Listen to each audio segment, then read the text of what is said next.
Okay. Jaganmohan Reddy గారు నిన్న budget పైన మాట్లాడుతూ వచ్చారు కదా సార్. ఆ బడ్జెట్‌కి సంబంధించి చంద్రబాబు నాయుడు గారు ప్రవేశపెట్టినటువంటి బడ్జెట్ అన్ని తప్పుగా ఉంది. అతనికంటే మేము చేసినటువంటి అప్పులు కూడా అన్ని తక్కువగానే ఉన్నాయి. శ్రీలంక అయిపోతుందని చెప్పేసి పదే పదే ఓదరగొట్టారు. అవన్నీ అవాస్తవం అని చెప్పేసి డైరెక్ట్‌గా అసెంబ్లీలోనే వాళ్ళు ఒప్పుకున్నారని చెప్పేసేసి ఒక ప్రతిపక్ష నేతగా జగన్మోహన్ రెడ్డి మాట్లాడుతూ వచ్చారు. దాంతో పాటు అసెంబ్లీకి వెళ్ళకపోయినా కూడా నేను బయట నుంచి మాట్లాడతాను. ప్రజల కోసం బయట నుంచి కొట్లాడతానని చెప్తున్నారు. దాన్ని ఎలా చూస్తారు? బయట నుంచి మాట్లాడతామంటే ఇప్పుడు మేము మాట్లాడతాము బయట నుంచి, ఎందుకంటే మాకు అసెంబ్లీలో ఎంట్రీ లేదు కాబట్టి మేము బయట మాట్లాడుతాం. మీడియా మిత్రులు కూడా బయట అనేక చర్చల్లో వాటిలో ఇట్లో మీరందరూ కూడా మాట్లాడతారు. కానీ జగన్మోహన్ రెడ్డిని ప్రజలు ఎన్నుకున్న ఆయన ప్రజాప్రతినిధి, తర్వాత వాళ్ళకి 11 మంది ఎమ్మెల్యేలు ఎన్నిక చేశారు. గతంలో వాళ్ళ ప్రభుత్వంలో 5 ఏళ్ల పాటు ఉన్నారు కాబట్టి వాళ్ళకి కొన్ని ఎక్స్పీరియన్సెస్ ఉన్నాయి. అసలు గవర్నమెంట్ ఎట్లా నడుస్తుంది, గవర్నమెంట్ కి ఏ రకంగా ఆదాయం వస్తుంది, ఏ రకంగా ఖర్చు చేయాలి, తర్వాత అప్పుల పరిస్థితి ఏంటి, దానికి వడ్డీల పరిస్థితి ఏంటి, వీటన్నిటిపైన ఒక సమగ్రమైన సమాచారం కూడా వాళ్ళ దగ్గర ఉంటుంది. ఎందుకంటే మొన్నటి వరకు వాళ్ళు అధికారంలో ఉన్నారు కాబట్టి ఏమంటే జగన్మోహన్ రెడ్డి గారు ఏదైతే బయట మాట్లాడుతా ఉన్నాడో, బయట మాట్లాడడం కాకుండా ఆయన అసెంబ్లీకి హాజరు కావాలి. అసెంబ్లీలో ఆయా అంశాలు లేవనైతే ఒకవేళ నాకు మైక్ ఇవ్వడం అంటారు, మైక్ ఇవ్వకుండా పోయే అవకాశం లేదు. మైక్ ఖచ్చితంగా ఇవ్వాల్సిందే. ప్రతిపక్ష పార్టీ అందులో ఏకైక ప్రతిపక్షం, వేరే ప్రతిపక్షాలు లేవు కదా. ఓన్లీ 4-5 ప్రతిపక్షాలు తెలంగాణలో మాదిరి ఉంటే ఒకరికి కాకపోతే ఒకరికి మైక్ ఇస్తారు, మాకు ఇవ్వలేదు అని చెప్పొచ్చు. ఉండేదే మీరు ప్రతిపక్షము, మీకు మైక్ ఇవ్వకుండా ఎట్లుంటారు? మైక్ ఇచ్చి తీరాలి వాళ్ళు, వాళ్ళ బాధ్యత అది. కాబట్టి ఏమంటే ఆయన అసెంబ్లీకి పోవాలి. అసెంబ్లీలో ఇదే అంశాలు బయట ఏవైతే మీడియాలో మాట్లాడుతా ఉన్నాడో అదే అంశాలు మాట్లాడాలి.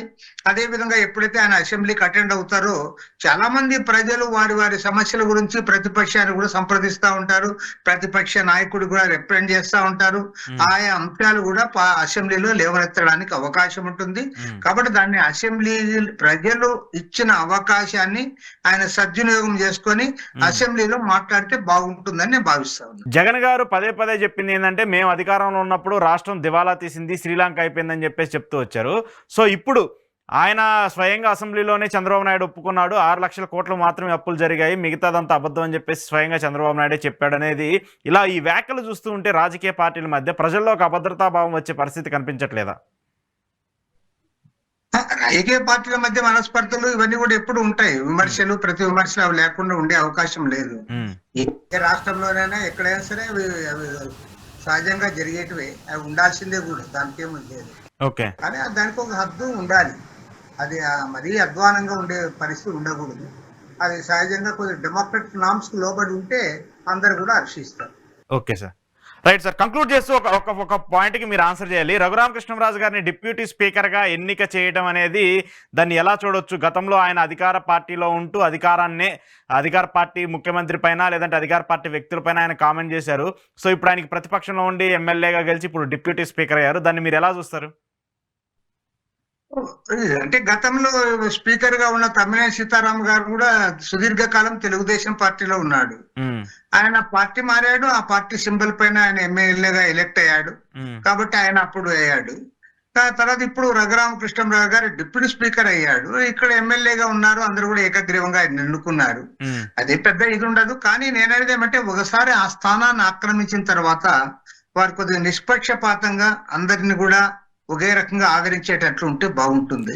మరి ఇటీవల కాలంలో మన ఆంధ్ర రాష్ట్ర అసెంబ్లీలో అలాంటి పరిస్థితి కనపడడంలే.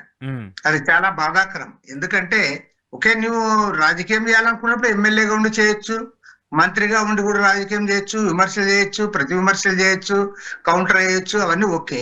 కానీ ఒక్కసారి స్పీకర్ స్థానాన్ని, డిప్యూటీ స్పీకర్ స్థానాన్ని ఆక్రమించిన తర్వాత కొద్దిగా పార్టీలకు అతీతంగా వ్యవహరించి, పార్టీకి అతీతం అంటే పార్టీ వదిలిపెట్టి పోకపోవచ్చు, కానీ వారి వ్యవహార శైలి, వారి మాట తీరు అదంతా కూడా కొద్దిగా హుందాగా ఉండాలి.